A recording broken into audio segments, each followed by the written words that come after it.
अस्सलामुअलैकुम रहमतुल्लाहि वबरकातुहू।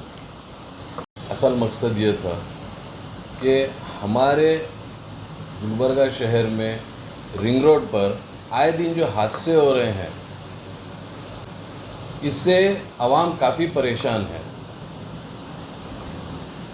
इसमें ये हादसों का वजह, सबसे बड़ी वजह जो है, ये सर्विस रोड है।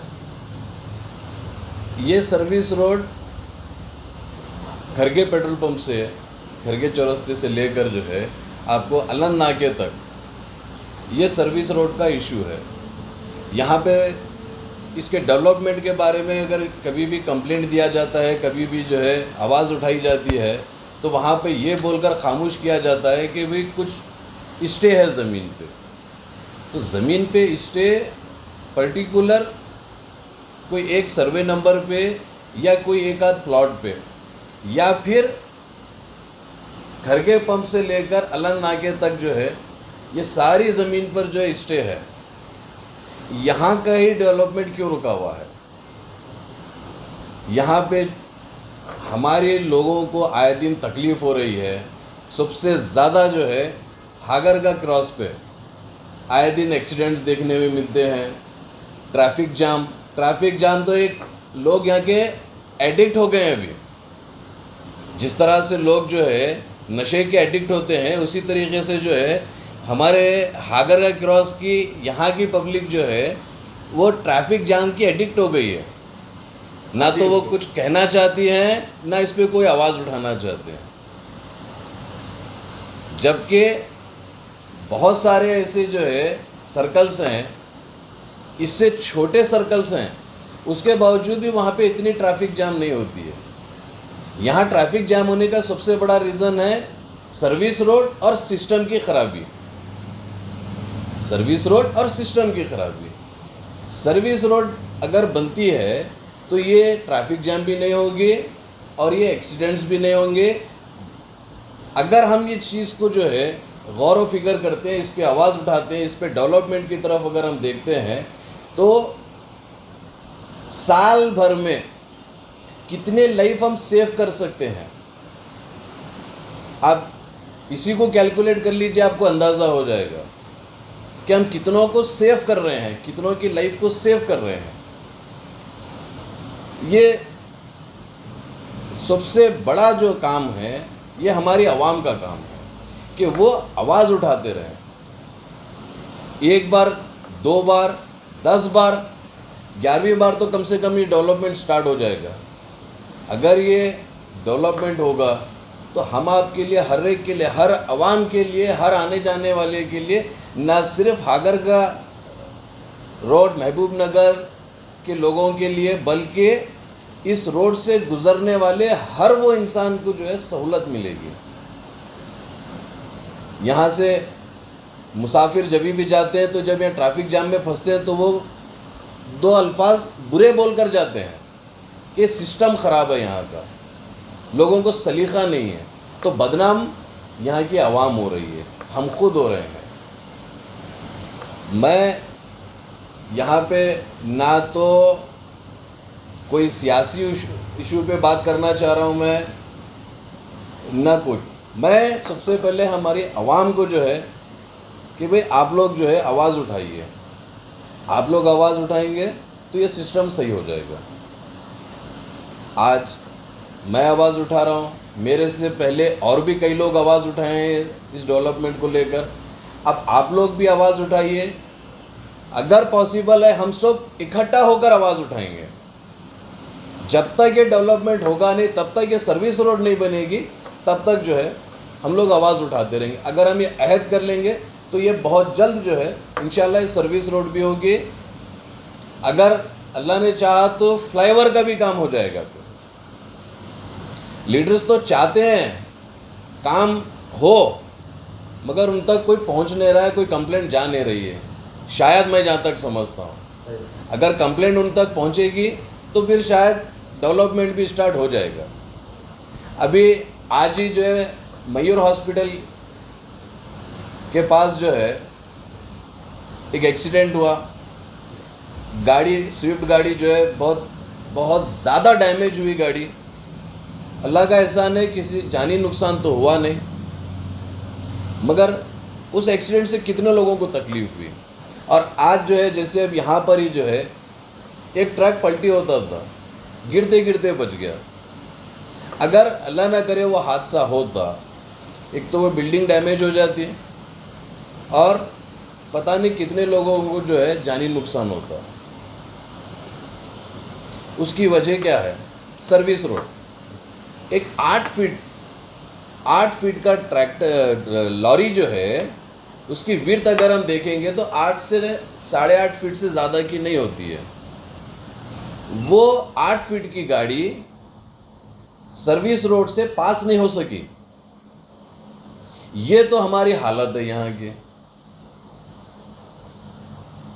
8 फीट, हम बड़े बड़े ट्रॉलों की बात नहीं कर रहे हैं, सिर्फ एक 8 से 8.5 फीट की जो है एक ट्रक हमारे पास सर्विस रोड से पास नहीं हो सकी।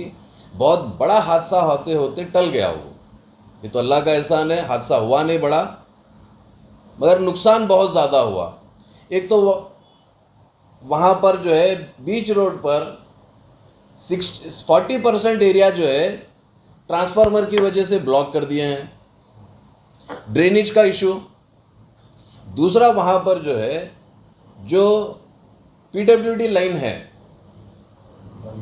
पानी की जो लाइन है, एलएनटी लाइन है, वो पानी का जो लाइन है वो ये यादुल्ला कॉलोनी की वाटर सप्लाई है, डायरेक्ट सप्लाई की लाइन है वो। उसके अंदर लीकेज मैं समझता हूँ पिछले 2 साल से ज़्यादा हो गया जो लीकेज है, कंटिन्यू लीकेज है। और इसके लिए कई बार कंप्लेंट भी दे चुके हैं। और ये लाइन उसी के बाजू जो है पूरे एरिया का कचरा वहाँ पे गिरता है। अब वहीं से ही आपका पानी का लीकेज है। वो पानी जो लीकेज हो रहा है वो पानी पूरी गली में 500 फीट की गली है, उस पूरी गली में उसका पानी फैल रहा है। वहाँ से गिलाजत के बाजू से जा रहा है पानी, गिलाजत के बीच में से पानी निकल रहा है, के बीच में से पानी निकल रहा है। कई बार कंप्लेंट देने के बावजूद भी जो है उसका इशू क्लियर नहीं हुआ। सर और एक ये जो बैंक के सामने से जो नाली का जो बड़ा नाली का पानी जो सुबह डेली जो रिंग रोड पर आ रहा है, कई झगड़े हो रहे बोलकर सुनने में आ रहा है, उसमें क्या कहना चाह रहे हैं? बिल्कुल ये बात आपकी बिल्कुल दुरुस्त है। बहुत सारे जो है ना इसे अनबन हो रही है। प्रॉब्लम गवर्नमेंट का है, मगर झगड़ रहे हैं लोग आपस में। आगे से नाली बंद है, उसके टाइम पे सर्विस नहीं हो रही है, उसको क्लीन नहीं किया जा रहा है। आगे जब जाम हो जाएगी तो पानी जाएगा कहाँ? ओवरफ्लो होकर रोड पर आ रहा है। जब वो ओवरफ्लो होकर नाली का पानी, ड्रेन का पानी जब रोड पे आएगा तो व्हीकल की स्पीड से जो है लोगों पे गंदगी उड़ रही है। उस गंदगी की वजह से लोग आपस में झगड़ा कर रहे हैं। बजाय आपस में झगड़ा करने के अगर वो हुकूमत से झगड़ा करेंगे तो वो पहले जो है इशू क्लियर होगा। ये मैं हमारे जो भी इसके रिस्पॉन्सिबल हैं उनसे मैं अपील करता हूँ कि ये इशू को आप जल्द से जल्द क्लियर करें, जल्द से जल्द। इससे ये आपसी जो है इंतशार ख़त्म होगा। ये रोड पे एक्सीडेंट्स की वजह से बहुत सारे लाइफ सेफ होंगे, एरिया का डेवलपमेंट होगा। लोगों को, बच्चों को स्कूल जाने के लिए काफ़ी तकलीफ़ हो रही है। ट्रैफिक जाम की वजह से 1-1 घंटा पहले स्कूल घर से निकलना पड़ रहा है उनको। स्कूल से छूटने के बाद 1 घंटा लेट जो है घर पहुंच रहे हैं। Reason traffic jam. Traffic jam का reason service road. Government of Karnataka को क्या मैसेज देना चाहेंगे सर आप? गवर्नमेंट कर्नाटका को मैं ये मैसेज देना चाहूँगा कि जहाँ पर आप इतने वादे कर रहे हैं डेवलपमेंट के लिए, इतने बड़े बड़े आप वादे कर रहे हैं और उन कुछ वादों पर जो है आप फुलफिल भी कर रहे हैं उन वादों को, मगर निचली सतह पे अगर हम देखेंगे, ग्राउंड रियलिटी को अगर हम देखेंगे तो आवाम काफ़ी परेशान है। सिर्फ और सिर्फ वो स्कीमों को लेकर जो है खामोश है। मगर अगर डेवलपमेंट की अगर देखेंगे या छोटी छोटी अगर इश्यूज़ को अगर देखेंगे तो उन रीज़न्स की वजह से आवाम काफ़ी परेशान है। ये मैं मौजूदा हुकूमत से मैं ये अपील करता हूँ, मौजूदा गवर्नमेंट से मैं ये अपील करता हूँ कि इन इश्यूज़ को जो है पहले हल करें। जब ये इसके इश्यूज़ जो है लेकर जाते हैं तो वो कुछ भी बहाने कर कर टाल देते हैं। अब ये वार्ड नंबर 17 का ही देखिए, ये 2 साल से ये कंप्लेंट जो है दे रहे हैं ये एलएनटी को। को यस सर। 2 साल से कंप्लेंट दे रहे हैं। ये मस्जिद नईम को जाने का मेन रास्ता है, ये मस्जिद नईम की जो है मेन रोड है। लोग यहाँ से जो है दिन में 5 टाइम नमाज के लिए जाते आते हैं और वो गंदे पानी से जो है उनको गुजरना है, उनके छींटे उछलना है, लोग किंदराहट होती है, मगर उनको नमाज को जाना है, खामोश है। एलएनटी वाले अभी तक कुछ ये नहीं करे सर, कुछ रेस्पॉन्स नहीं दिया आपको? कोई रेस्पॉन्स नहीं आया, हाँ। कोई रेस्पॉन्स नहीं आया। कई बार कंप्लेंट दे चुके हैं, यहाँ की आवाम 10-10, 20-20 लोग जाकर कंप्लेंट दिए, अभी तक कोई नहीं आए। एक दो बार आकर सर्वे किए, सर्वे पे ही मामला क्लियर हो गया। उनको लग रहा है क्लियर हो गया, और जगह उनको पे लग रहा है काम कि होता सर्वे पर मामला क्लियर हो गया, मगर अगर आप स्पॉट देखेंगे तो आज भी वही हालत है। ये ट्रैफिक के इशू पे आवाम को क्या मैसेज देना चाहेंगे सर आप, जो महबूब नगर और टीपू चौक, हागरगा, मोहम्मद रफ़ी चौक के पास जितनी भी ट्रैफिक है, जी। केसीटी के पास जितनी ट्रैफिक है, उस पे आवाम को आप क्या मैसेज देना चाहेंगे? उस पर आवाम को मैं ये मैसेज देना चाहूँगा, सबसे पहले फिर एक बार मैं आपको वही बात बता रहा हूँ कि आवाम मौजूदा हुकूमत को प्रेशर करे कि सर्विस रोड बने। अगर सर्विस रोड बनती है तो ये इशू ख़त्म हो जाएगा। दूसरा, जब तक सर्विस रोड नहीं बनती है तब तक हम अपने आप में कंट्रोल करें। जब सिग्नल पड़ता है तो आधे से ज़्यादा गाड़ियां जो है 50% रोड को कवर कर लेते हैं, जो 2 गाड़ियां पास नहीं हो सकती वहाँ से, उसकी वजह से भी ज़्यादा ट्रैफिक जाम हो रहा है। तो वो एक दूसरे को मैनेज करें, आपस में ना झगड़ें, थोड़ा सा आप सब्र करके जो है निकलें ताकि पीछे वाले को कोई तकलीफ़ ना हो। और साथ ही साथ मौजूदा हुकूमत को बार बार जो है जगाते रहें।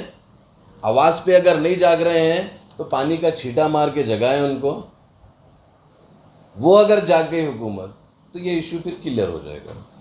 बस यही मैं मैसेज देना चाहता हूँ।